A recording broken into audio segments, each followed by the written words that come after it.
Hello बच्चों, सभी लोगों को शुभकामनाएं।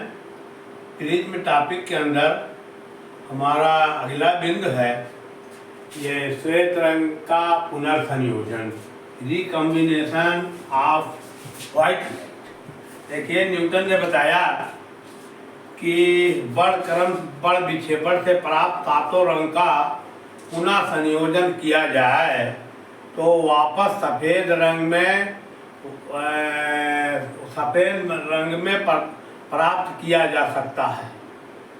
अगर जो बड़ विक्षेपण से प्रिज्म में बड़ विक्षेपण से जो 7 रंग पर्दे प्राप्त होता है, इन रंगों को अगर पुनः संयोजित कर दिया जाए, इन प्रकाश की किरणों को पुनः संयोजित किया जाए तो पुनः वापस सफ़ेद श्वेत रंग के प्रकाश में हो सकते हैं। ये न्यूटन ने बताया। उसके लिए प्रयोग देखिए क्या किया उन्होंने। एक प्रयोग में एक प्रिज्म लिया, एक प्रिज्म है ये प्रिज्म है। इस प्रिज्म पर एक सूर्य के प्रकाश का श्वेत रंग का प्रकाश इससे आपतित किया उन्होंने। ये श्वेत रंग का श्वेत प्रकाश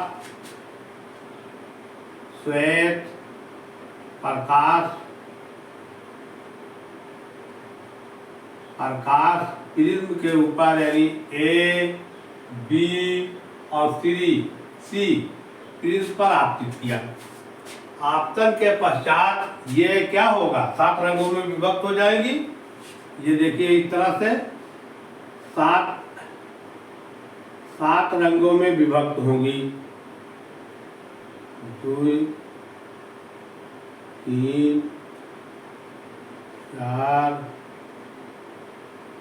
5, 6, 7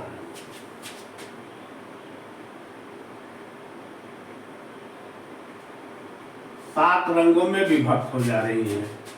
ये ऊपर जो सबसे है रेड और नीचे जो है वायलेट है और बीच में 5 रंग है।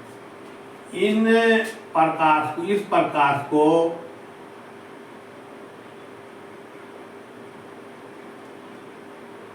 जो ये 7 रंग का प्रकाश प्राप्त हुआ बिजोर के से और ये है वायलेट है। और देखिए वायलेट, ये इंडिगो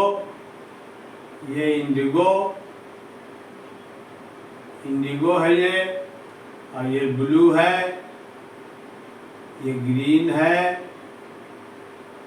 ये येलो है, ये ऑरेंज है और ये रेड।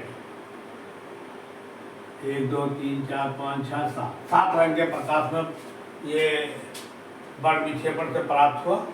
किस प्रकाश की, इसको यहाँ नाम लिखें तो ठीक है।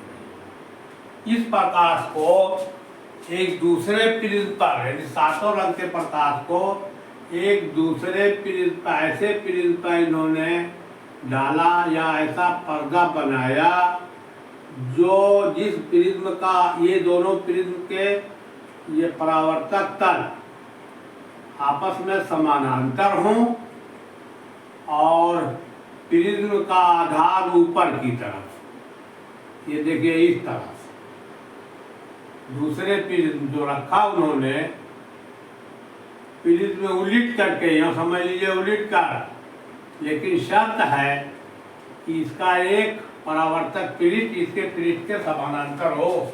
ए बी और सी, देखिए बी सी आधार ऊपर की तरफ हो गया।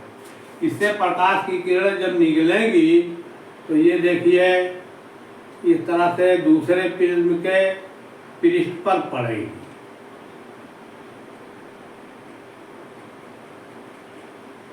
एक, 2, 3, 4, 5, 6, 7 ये दूसरे प्रिज्म के पृष्ठ पर पड़ रही हैं।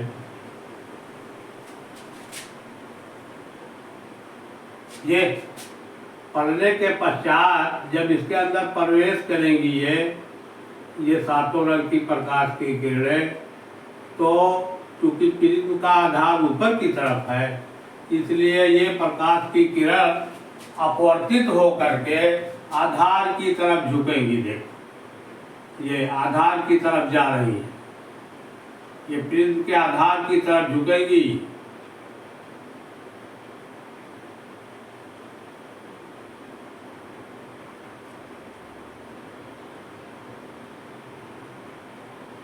दूसरे दिशा में अपवर्तन, प्रकाश की किरणों का अपवर्तन हो रहा है, लेकिन दूसरे दिशा में आधार चूंकि उलट गया, आधार की तरफ जा रही है प्रकाश की किरणें।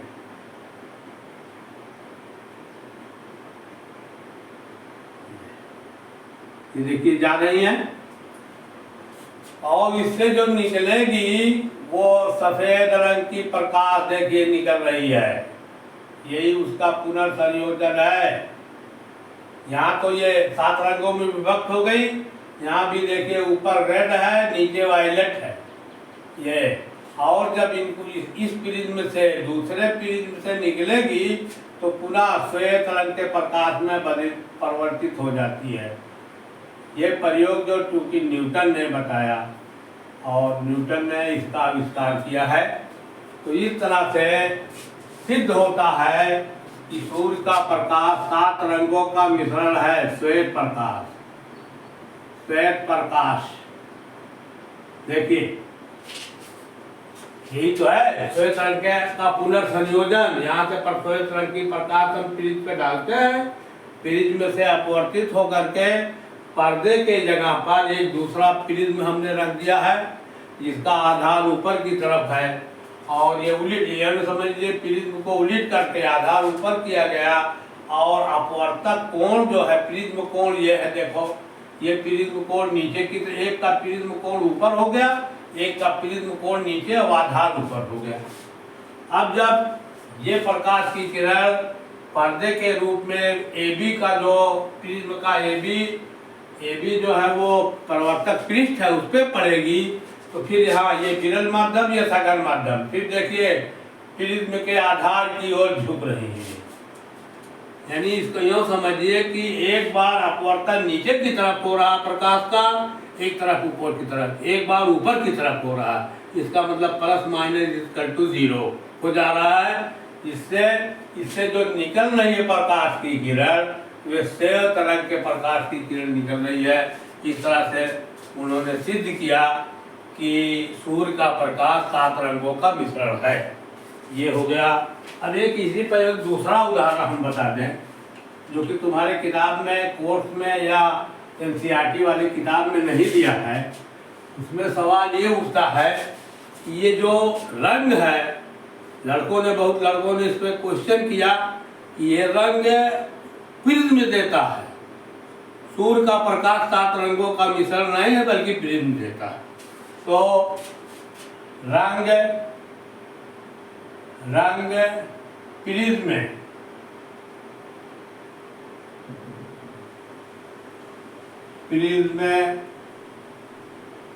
देता, रंग प्रिज्म देता है, अथवा सूर्य का प्रकाश,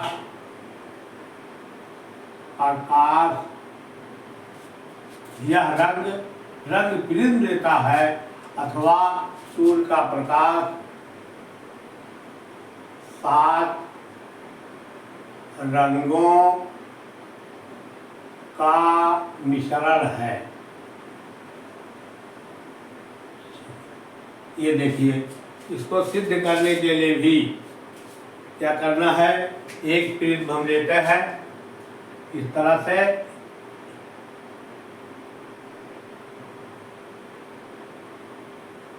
एक प्रिज्म है ये ABC,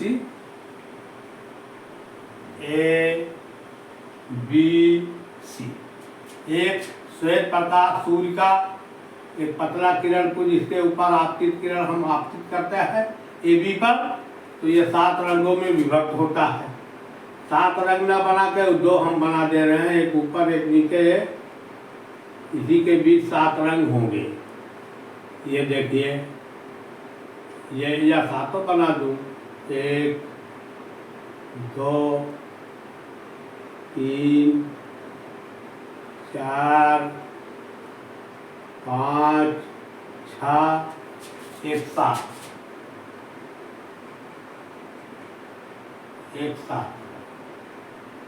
ये 7 रंग का देखिए, इसमें 7 रंगों में विभक्त हो गई। ऊपर वाला जो रेड है और नीचे वाला वायलेट, ये बैंगनी रंग का ये है। अच्छा, इस 7 रंगों में ये मान लीजिए ये कि यहाँ पर दूसरा रंग है ये ग्रीन, ये ग्रीन वाला रंग है, ये ग्रीन। तो इस तरह से 7 रंगों में विभक्त हो गया। अब इन्हीं रंगों में से एक पर्दा लगाएंगे, अपारदर्शी पर्दा है ये। इस पर्दे पर 7 रंग पढ़ेंगे जा करके। देखिए, 2 3 4 5 6 और 7, ये 7 रंग इसके ऊपर पड़ रहे हैं।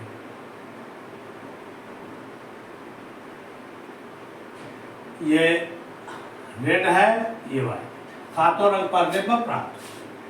अब एक इसमें से एक स्लिट बना करके एक दूसरा प्रिज्म रखेंगे। ये देखिए, उल्टा करके नहीं, जिसका वो प्रिज्म कोण ए ऊपर की तरफ, इसमें भी ऊपर की तरफ, आधार नीचे है, ए है ये, और ये बी है, और ये सी। अब देखिए, एक दूसरा प्रिज्म रख दिया। अब इन 7 रंगों में से किसी रंग को स्लिट की सहायता से, मान लीजिए वायलेट को ही हम ले लें या रेड को ले लें, चाहे जिस रंग को, स्लिट की सहायता से इसमें छेद बना करके स्लिट की सहायता से एक प्रकाश को, एक रंग के प्रकाश को इस पे भेजेंगे।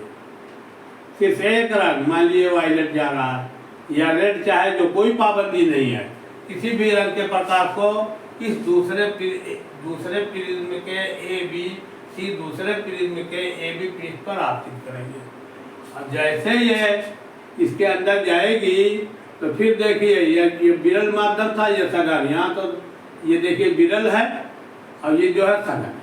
यहाँ से प्रकाश की किरण आधार की तरफ मुड़ जाएगी, आधार की इसमें प्रवेश करेगी, इसके अंदर प्रवेश करेगी जब प्रकाश की किरण। ये देखो, ये प्रकाश की किरण वही वायलेट रंग की प्रकाश की किरण इसमें प्रवेश कर रही है। प्रवेश करने के बाद ये फिर आधार की तरफ झुक जाती है, आधार की तरफ जो है ये झुक गई।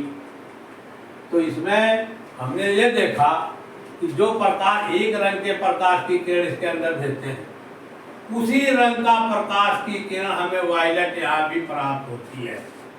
अगर प्रिज्म रंग देता तो ये वायलेट जो बैंगनी रंग की किरण दूसरे प्रिज्म पड़ती है, इसको भी 7 रंगों में विभक्त कर देता।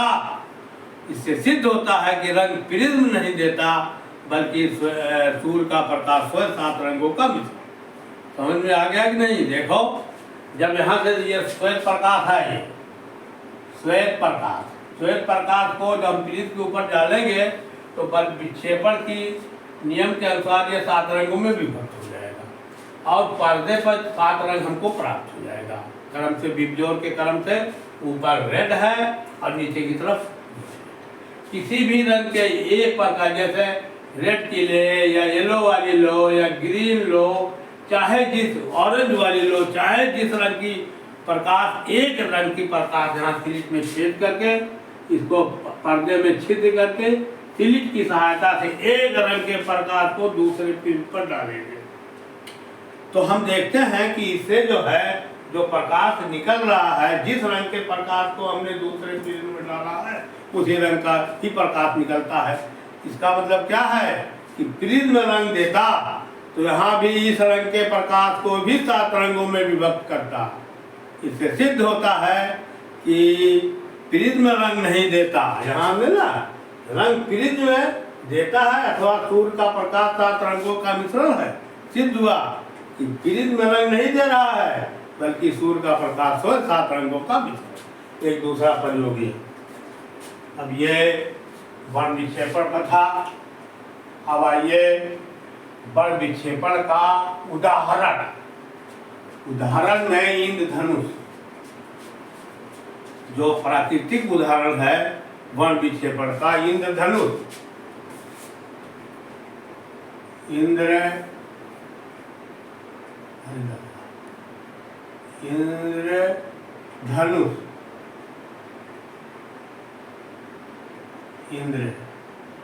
इंद्रधनुष। अब देखिए क्या चीज है। आप लोगों सभी लोगों ने अनुभव किया होगा या देखा होगा, जब बारिश होती है या बारिश के बाद आसमान पर सूर्य के विपरीत दिशा, जैसे सूर्य पश्चिम की तरफ है तो उसकी पीठ पश्चिम पीठ करके हम खड़े हो जाएं, सामने पूरब पड़े तो क्षितिज के ऊपर समकेंद्री विभिन्न त्रिज्या के वृत्ताकार एक रंगीन पट्टी प्राप्त होती है। कभी कभी आसमान पर क्षितिज पर उसी रंगीन पट्टी को इंद्रधनुष क्या चीज है। कभी कभी सभी लोगों ने देखा होगा ये कि आसमान में क्षितिज में सूर्य के विपरीत दिशा में अगर पश्चिम सूरज है तो पूर्व दिशा में क्षितिज पर संकेंद्री विभिन्न त्रिज्या के वृत्ताकार रंगीन पट्टी प्राप्त होती है। उस रंगीन पट्टी को इंद्रधनुष। ये इंद्रधनुष प्राकृतिक वर्ण विक्षेपण का उदाहरण। कैसे होता है ये, कैसे इंद्रधनुष बनता है, देखिए उसको हम समझाने प्रयोग करें, समझाएं।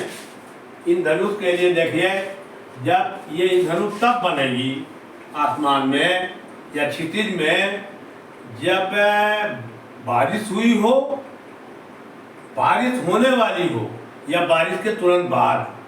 तो ऐसा हो इसलिए होता है कि आसमान के अंदर जो वायुमंडल में या अंतरिक्ष में जल की बूंदें रह जाती है। ये जल की बूंद है, ये देखो, ये जल की बूंद है।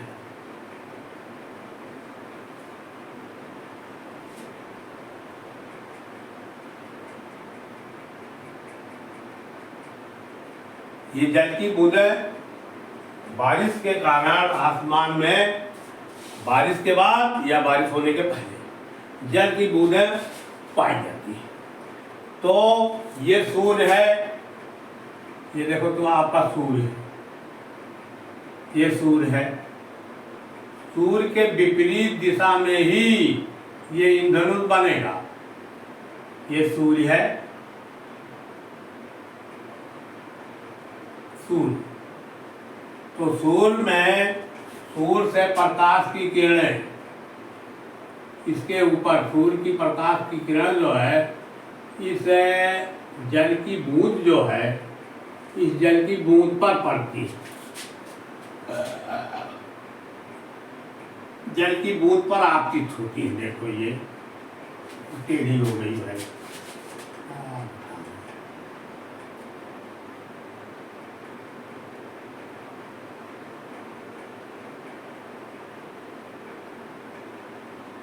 जल की बूंद, सूर्य से निकलने वाली प्रकाश की किरणें जो होंगी जल के बूंद पर, जो जल की बूंदें हैं ये, इन बूंदों पर तमाम बूंदें होंगी। एक का हम बना रहे हैं चीज, जल की बूंदों पर तो सूर्य का प्रकाश पड़े।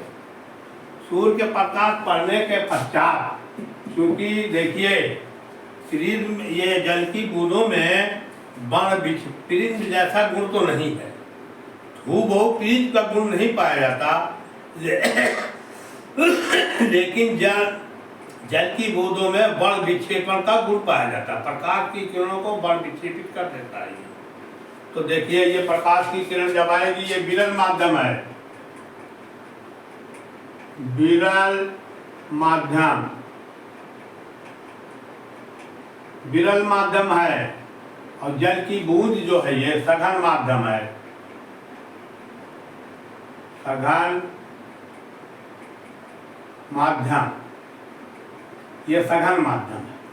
इससे प्रकाश की जब पड़ेगी इसके अंदर, तो ये देखिए ये ऊपर हम लाल रंग के प्रकाश को कर दे रहे हैं, ये जो है परावर्तित हो जाएगी, ये अपवर्तित हो जाएगी।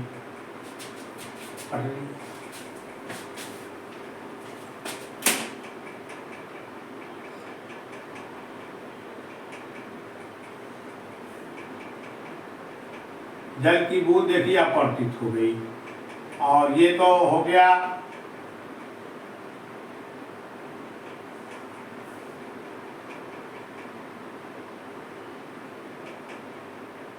ये अपवर्तित हो गई, अपवर्तित होकर के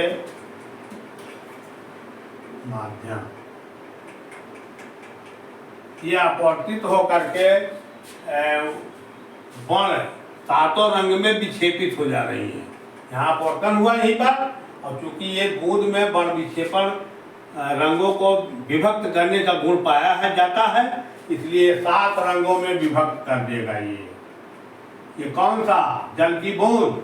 ऊपर वाला जो है रेड हो जाएगा ये, और नीचे वाला बैंगनी वायलेट। ये इस तरह से 7 रंगों में विभक्त, यानी वर्ण विक्षेपण हो गया। अब फिर क्या होगा? जब बूंद के आंतरिक सतह पर, आंतरिक पृष्ठ पर ये किरण पहुंचेगी, तो इसमें पूर्ण परावर्तन देखो हो जाता है, पूर्ण परावर्तन। पूर्ण परावर्तन हमको बताना पड़ेगा।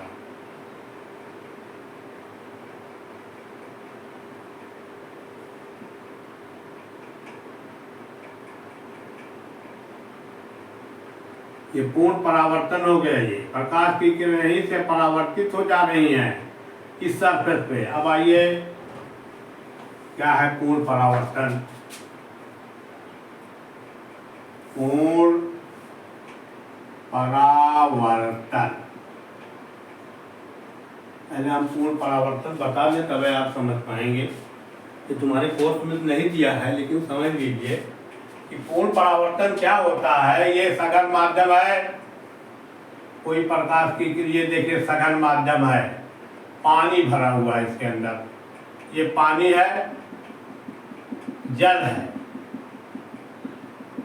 अच्छा, इसमें कोई प्रकाश की किरण सघन माध्यम से ही जब आपतित होगी, यहाँ पर देखो ये आपतित हो रही है, अभिलंब है, ये अभिलंब है, ये आपतित हो रही है। तो आपतन के पश्चात जब इसमें आएगी, ये तो सघन माध्यम है, सघन माध्यम, और ये जो है ये वायु है, विरल माध्यम, विरल माध्यम। जब प्रकाश की किरण इसमें आएगी, तो विरल माध्यम में देखिए आएगी तो अभिलंब से दूर हट जाएगी, ऐसे, ठीक, अभिलंब से दूर हट रही है। ये हो गया आपतन कोण आई, आई हो गया, और ये अपवर्तन कोण आर हो गया। अब देख लीजिए इसमें अगर इसके आई के मान को बढ़ाते जाएं हम, एक ऐसी स्थिति आएगी, ये प्रकाश की किरण जो है ये सरफेस से ही दूसरा बना दे। ये देखिए जब आपतन कोण के मान को हम बढ़ाते जाएं, आई के मान को बढ़ाते जाएं, तो एक ऐसी स्थिति आएगी कि ये प्रकाश की किरण बढ़ा दिया हमने, देखो आपतन कोण के मान को बढ़ा दिया और कर दिया, ये आपतन कोण के मान को बढ़ा लगभग 42.5 अंक, 42 अंक। आपतन कोण के मान को बढ़ाते जाएं तो एक ऐसी स्थिति आएगी इसी तल से ही प्रकाश किरण अपवर्तित, यहाँ से देखिए आई प्रकाश की किरण ये आपतित हो रही है, ये आपतित किरण है और अपवर्तन के पश्चात इसी सरफेस से ही लौट जा रही है। देख रहे हो ना, वायु माध्यम में नहीं, जल के जो तल है तल से ही लौट जा रही है। इस कोण को, ये वाला, इस कोण को क्रांति कोण कहेंगे। सघन, अब क्रांति कोण बता दे। सघन माध्यम में बना हुआ आपतन कोण जिसके लिए संगत, देखिए संगत अपवर्तन कोण का मान 90 अंश हो जाए वो क्रांतिक कोण कहलाता है। तो लगभग क्रांतिक कोण 42 अंश का बनता है। ये 42 अंश करेंगे तो प्रकाश की किरण सघन माध्यम के तल से ही अपवर्तित हो जाएगी, अर्थात इन अपवर्तन ये आपतित किरण और आपतन कोण, ये अपवर्तन कोण का मान 90 अंश हो जाएगा। अब बताइए, इसी को कहते हैं क्रांतिक कोण। क्रांतिक कोण सघन माध्यम में बना हुआ आपतन कोण जिसके संगत अपवर्तन कोण का मान 90 अंश हो जाए वो क्रांतिक कोण है। अब इसको, अब देखिए इसी में क्रांतिक कोण से अगर हम बड़ा कर दें, जरा सा भी बड़ा कर देंगे प्रकाश के आपतन कोण, ये देखिए इसी में बना दे रहे हैं, यही में है, ये बड़ा कर दें अगर हम, देखिए क्रांतिक कोण से एक जब ये गया ये बड़ा कर दिया हमने कोण, तो क्या होगा, ये आपतित किरण और परावर्तित किरण उसी माध्यम में लौट जाएगी। यहाँ देखो बड़ा कर दिया गया। अब ये सरफेस है ना, इसे बड़ा जब करेंगे तो ये कहाँ जाएगी, जो सरफेस पे अपवर्तित हुई थी वो परावर्तित होकर के उसी माध्यम में चली जाएगी, देखो लौट जाएगी। इसी को कहा जाता है पूर्ण परावर्तन। जब पूर्ण परावर्तन होगा तो बहुत चमकेगा, वहां पर चमकीला हो जाता है ये, तब यहाँ से यह बिन चमकता हुआ दिखाई पड़ेगा, तो ये पूर्ण परावर्तन। फिर एक बात सुन लीजिए, क्रांतिक कोण क्या है, अभी तो समझ होगे, आ गया होगा आपको पूर्ण परावर्तन। तो ये पूर्ण परावर्तन यहीं पर हो रहा है, देखो पूर्ण परावर्तन किसे कहेंगे, सघन माध्यम में वह बना कोण जिसके संगत अपवर्तन कोण का मान 90 अंश हो जाए क्रांतिक कोण कहेंगे। क्रांतिक कोण के मान को बढ़ाएं तो प्रकाश की किरण सघन माध्यम में ही लौट जाती है। इसी क्रिया को कहा जाता है पूर्ण परावर्तन। और जब पूर्ण परावर्तन किसी तल पे होता है तो वो बड़ा चमकता हुआ दिखाई पड़ता है। तो यहाँ देखिए ये पूर्ण परावर्तन यहाँ हो रहा है दोनों किरणों का, ये रेड का भी वायलेट का भी। यहाँ पर पड़ी कुछ तो निकलती हैं। पूर्ण परावर्तन तो होता है लेकिन आंशिक रूप से किरण बाहर भी जाएगी, लेकिन अधिक किरणें जो होगी अब परावर्तित होकर के पूर्ण परावर्तन करेंगी। अब ये पूर्ण परावर्तन करके फिर इसके दूसरे सरफेस पे जब आती है ये, तो देखिए ये फिर सामने की तरफ लौट जाती, सामने की तरफ आगे बढ़ती हैं। और यहीं पर परीक्षक देखने वाला खड़ा है, ये परीक्षक है, ये देखो यहीं से देख रहा है, ये परीक्षक यहीं से देख रहा है और इसको इंद्रधनुष दिखाई पड़ेगा। बात समझ गए होंगे। इस इंद्रधनुष को प्राथमिक इंद्रधनुष कहते हैं। प्राथमिक इंद्रधनुष, प्राथमिक इंद्रधनुष ये है, देख रहे हो ना, यहाँ से देखा जा रहा है हमको पूर्ण परावर्तन हुआ।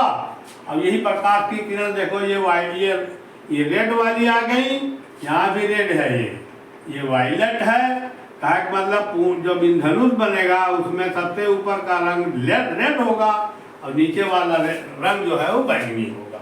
इसी को कहते हैं इंद्रधनुष। इसी तरह से इंद्रधनुष ये तमाम बूंदे हैं, सभी बूंदों में ही क्रिया होगी और सबका संकेंद्री और त्रिज्या भिन्न भिन्न होगी। ऐसे देखो सभी रंगों की संकेंद्रक तो एक होगा, लेकिन इनकी त्रिज्याएं जो है वो भिन्न भिन्न होगी। एक पट्टी दिखाई पड़ेगी सातों रंग की, 1 2 3 4 5 6 7, सातों रंग।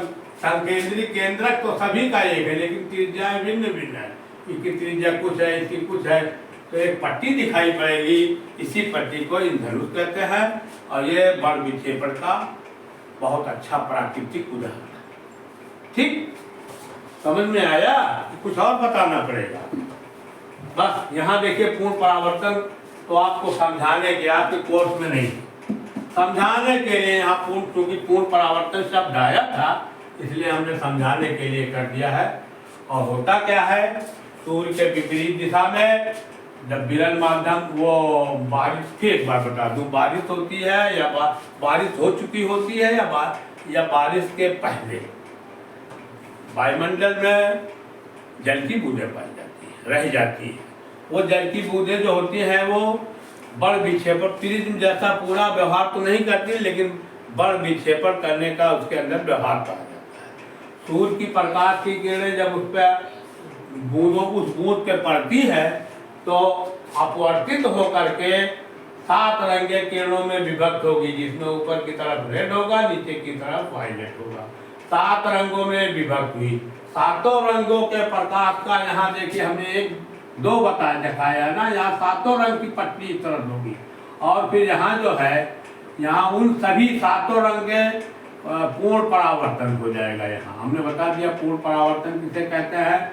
अब ये पूर्ण परावर्तन के फलस्वरूप ये जिसमें ऊपर की तरफ रेड और नीचे की तरफ वायलेट किरणें हैं, ये दूसरे उसी बूंद के दूसरे पृष्ठ से निकलती हुई प्रेक्षक के निगाह पर पड़ती हैं, जिसे हमें आसमान में, क्षितिज में वो संकेंद्री विभिन्न त्रिज्या का वो रंगों का वो चाप प्राप्त होता है।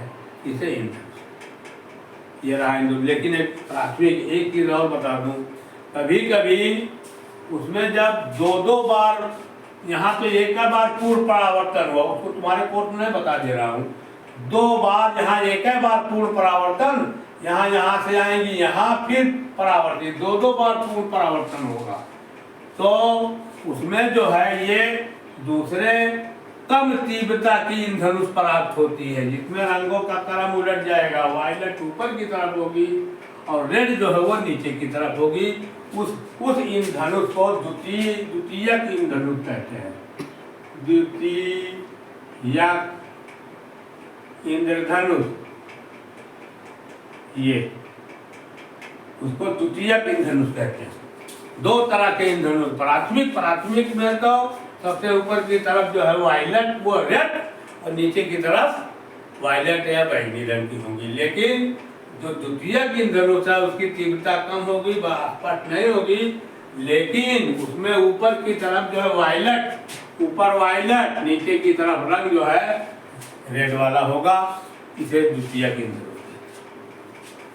तो इस तरह से ये पूर्ण परावर्तन का प्राकृतिक उदाहरण खत्म हुआ। अब आइए, अब दूसरा है आगे की तरफ। 1 मिनट। हेलो, वायुमंडलीय अपवर्तन।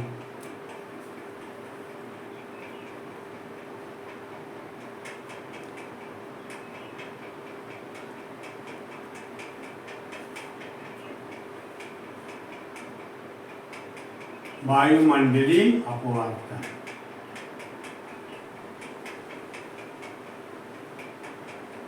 देखो, अभी तक हम लोगों ने प्रिज्म में अपवर्तन का अध्ययन किया। अब यहाँ वायुमंडल में अपवर्तन किस तरह से होना है, उसी को वायुमंडलीय अपवर्तन क्या चीज है।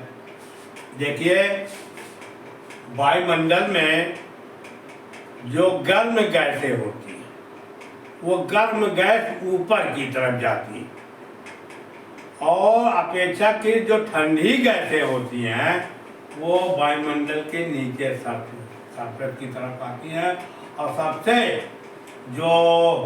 सबसे ठंडी होती हैं एकदम वायुमंडल के धरातल के करीब रहती है।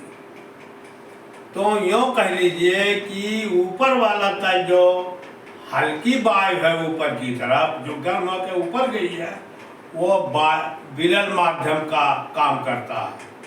और जैसे ही हम वायुमंडल के नीचे की तरफ बढ़ते हैं तो क्रमशः वायु का घनत्व बढ़ता जाता है, जिससे जो है वो सघन माध्यम कहा जाता है। जब प्रकाश की किरण विरल माध्यम हो गया हल्की गैस, और सघन माध्यम कौन है अधिक घनत्व वाली गैस है, सघन क्रमशः बढ़ती जाती है। उसकी सघनता ऊपर कुछ है, वायुमंडल के ऊपर कुछ है, पृथ्वी के धरातल पे आते आते वो सघनता उसकी बढ़ती जाती है।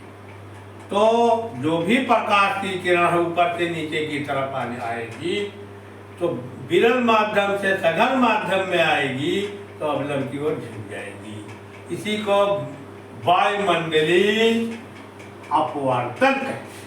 प्रकाश की किरणों का वायुमंडल में सघनता विरलता के माध्यम से अपवर्तित हो जाना वायुमंडलीय अपवर्तन है। अब वायुमंडलीय अपवर्तन के अनेक उदाहरण हैं और इसको हम कर। धन्यवाद। वीडियो पूरा हाँ बच्चों वीडियो को पूरा देखिएगा आप और इससे लाभ उठाएं।